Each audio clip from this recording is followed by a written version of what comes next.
नमस्कार, मैं हूं निकिता और आप देख रहे हैं सत्यहिंदी.com। चलिए एक नजर डालते हैं अब तक की सुर्खियों पर।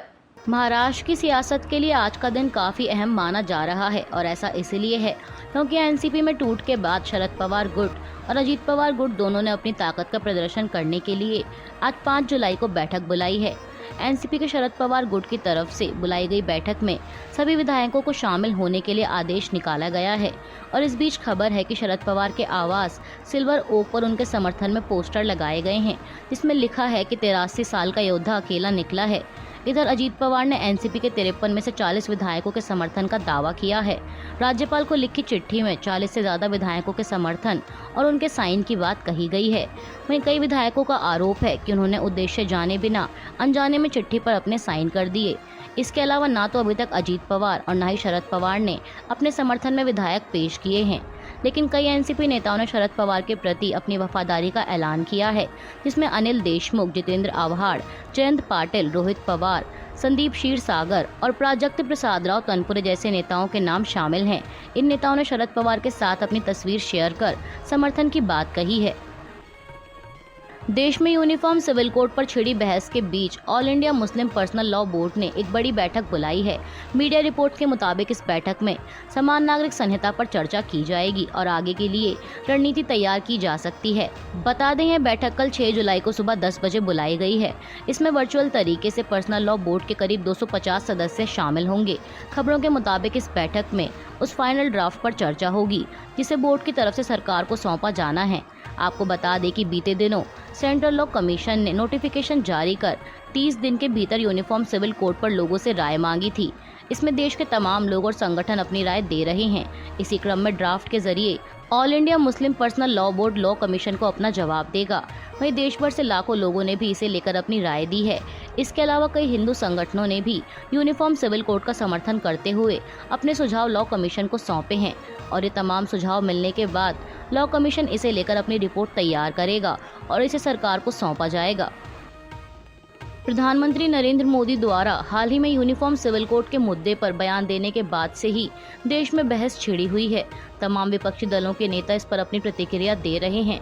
अब इसी कड़ी में उपराष्ट्रपति जगदीप धनखड़ ने भी यूनिफॉर्म सिविल कोड की पुरजोर वकालत करते हुए कहा कि इसे लागू करने का वक्त आ गया है और अगर इसमें देरी की जाती है तो यह देश के लिए नुकसानदेह होगा।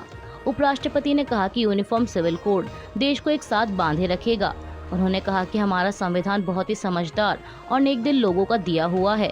Doctor Bhimrao Ambedkar drafting committee के अध्यक्ष थे और उन्होंने नीति निर्देशक सिद्धांतों को संविधान में जगह दी।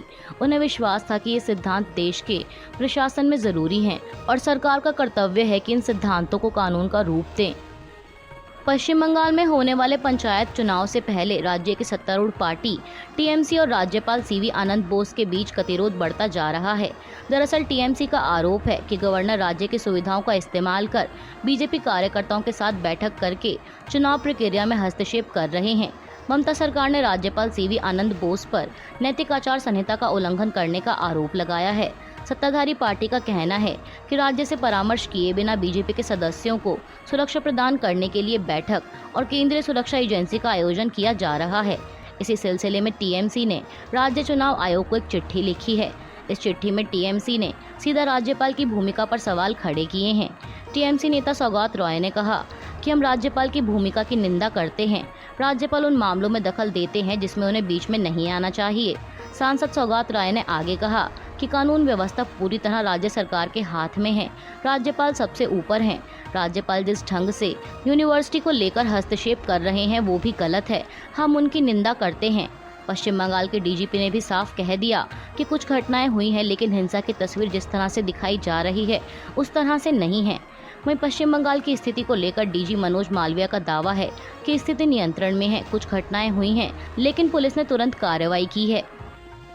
एनडीटीवी से बातचीत के दौरान प्रफुल्ल पटेल से ये पूछे जाने पर कि क्या शरद पवार को इस बगावत की सारी जानकारी थी, क्या वो इससे वाकिफ थे कि आप अलग गुट बनाकर बीजेपी शिवसेना के साथ जा रहे हैं।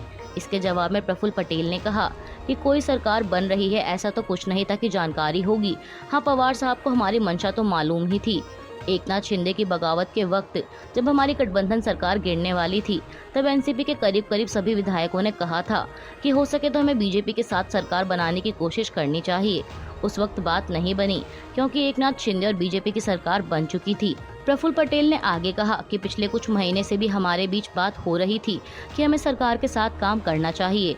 ऐसे में उन्हें जानकारी ना हो लेकिन थोड़ा बहुत अंदाजा तो था ही कि हमारी मंशा क्या है। इसलिए मैं समझता हूँ कि शिवसेना बीजेपी सरकार में शामिल होने को एनसीपी का ही फैसला माना जाना चाहिए। मध्य प्रदेश में पुलिस ने प्रवेश शुक्ला नाम के उस शख्स को गिरफ्तार कर लिया है जो एक अन्य व्यक्ति पर पेशाब करते हुए कैमरे में कैद हुआ था। मानवता को शर्मसार करने वाली एक घटना सीधी जिले से सामने आई थी। इस घटना का एक वीडियो भी इस समय सोशल मीडिया पर तेजी से वायरल हो रहा है। इसमें देखा जा सकता है कि नशे की हालत में एक शख्स दूसरे आदिवासी शख्स के ऊपर पेशाब कर रहा है। आरोपी युवक की पहचान प्रवेश शुक्ला के तौर पर की गई है। वहीं इस वीडियो के सामने आते ही राज्य में राजनीतिक विवाद भी शुरू हो गया, जिसके बाद मुख्यमंत्री शिवराज सिंह चौहान को आरोपी के खिलाफ कड़े राष्ट्रीय सुरक्षा कानून के तहत मामला दर्ज करने का आदेश देना पड़ा।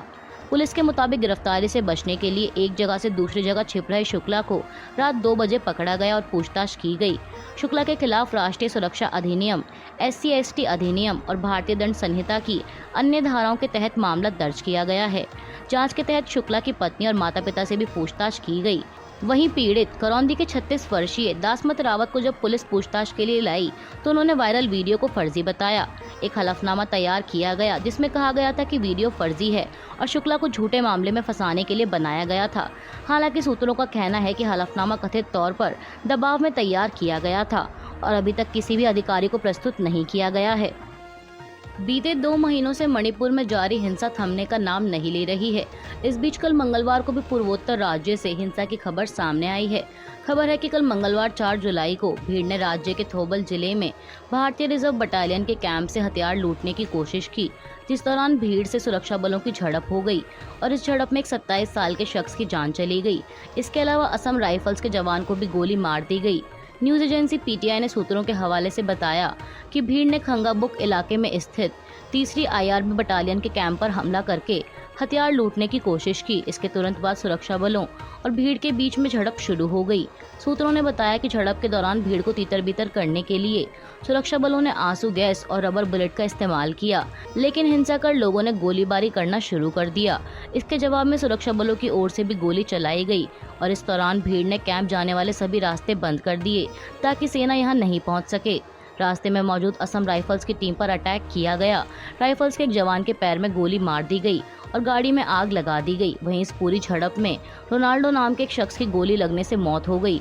उसे पहले थौबल जिले अस्पताल में ले जाया गया था, लेकिन यहां से उसे इम्फाल ले जाने को कहा गया, पर रास्ते में रोनाल्डो की जान चली गई।